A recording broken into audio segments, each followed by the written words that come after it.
This video is sponsored by Squarespace. Whether you need a domain, website, or online store, make it with Squarespace. Oh.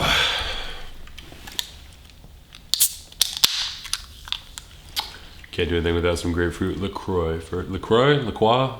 Something like that. Anyways, new video. Let's do it.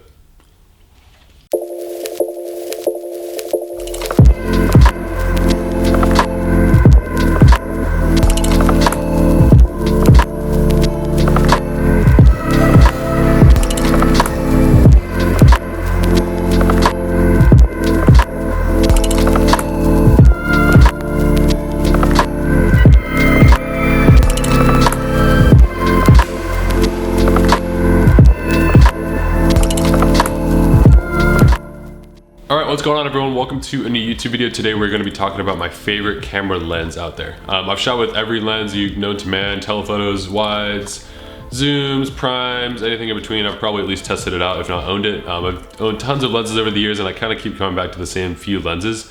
Specifically though, this one in particular. This is the Canon 35mm 1.4 Mark II. So I had the Mark I for a while, and then I saw the Mark II came out.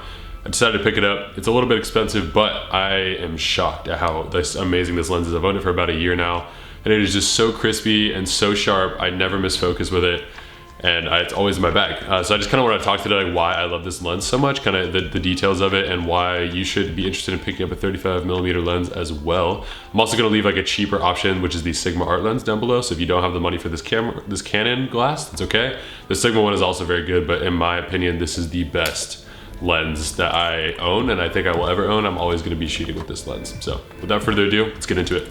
So the first reason I'm going to be talking about why I love this lens, and kind of why I love 35mm focal lengths in particular, is because it actually, 35mm lens, they've done studies, it's actually the closest to what your eye sees as far as like focal lengths go. So that's why it's so pleasing to the eye whenever you see a lot of movies are mostly shot on a 35mm lens, unless they're zoomed in. Obviously, like lots of YouTube videos, you see them all around. It's just like a really pleasing focal length to the eye. It's not super zoomed in, it's not super wide, it's not distorted at all. It just like feels right, and that's because it's so comparable to what your eyes see. So just keep that in mind. Like whenever you see something that's really pleasing to your eye, you really enjoy looking at, a certain clip or whatever, odds are it might be shot on something like a 35mm lens because it's so pleasing and realistic to the human eye. So one thing I also love about this lens is that it's a fixed focal length, and that means that you can zoom it. I do also own quite a bit of zoom lenses. I'm filming on a 16-35 lens right now, but I love having just a prime lens because it makes you move around. With the zoom lens, I tend to just stay in the same position and I don't really move around too much, and with this, I have to because I don't have a zoom. It forces you to kind of be a bit more creative with your shots and your compositions. So if you want to get something different than what you're shooting currently, you have to go physically move somewhere else, and I think that's really cool. Just encourages me to be a little bit more creative with how I shoot, and so I love having this for that as well. Another thing is that it's very compact and low profile. Like the 24-70, or even like the bigger lenses like the 7200 is just so massive and so heavy. And I love kind of how low profile and compact this lens is, and it just fits right in my bag, super snug. It's on my camera, I would say 75 to 80% of the time, even for video stuff. I just love having it on there because it's not super heavy. The 24-70 is an incredible lens, and I've raved about it so much in the past, but I do love just having this lens on there. There's something about just having one camera body and one lens, kind of keeping that sort of minimal look to your videos. Also, the ability to stop down to f1.4. This is a 1.4 aperture lens. It's just really nice for low light. It's nice for portraits. It's nice to get really nice bokeh. If you throw an ND filter on this, you can get really nice bokeh even in harsh midday light, which is awesome.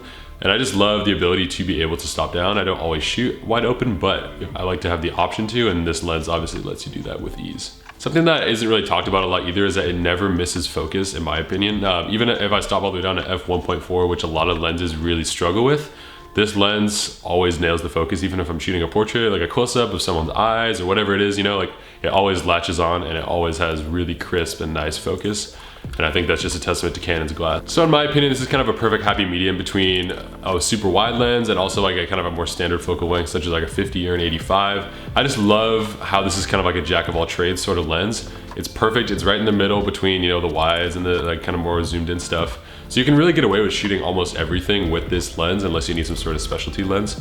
But honestly for me, I can get away with shooting so much just with this one lens. So it's a really nice feeling to just be able to slap this lens on and not even have to worry about it. It's good to go, and I'm gonna be able to shoot pretty much everything I want with this lens. All right, so that kind of concludes today's video. It's kind of a short little video, but I just wanted to show you guys kind of what lens I've been loving for the last like about year or so. But yeah, as you can see now, I'm in my new apartment right now, which I'm so excited to be in. Can't wait to start making you guys tons of new videos. They're gonna be uploaded so much more regularly, which I'm really excited about. Finally, I feel like I have like a space to create stuff that I'm really proud of, which is awesome. So be on the lookout for all these future videos. Hopefully you guys are loving them as much as I love creating these videos. But yeah, thank you so much for watching, guys, and we'll see you in the next one. Thanks again to our sponsor, which is Squarespace, for sponsoring today's episode. If you are looking to create a custom website from scratch without all the coding and hassles that come with it, Squarespace is by far the best option out there to make a beautiful website. They have easy to use templates which make creating a beautiful theme that much easier, 24/7 customer support for all of your questions, and tons of customizable options to really make your website stand out. If you're interested in trying out Squarespace for yourself, go to squarespace.com/Samuel Elkins to get 10% off your first website or domain purchase. Thank you so much for watching, and we'll see you guys in the next one.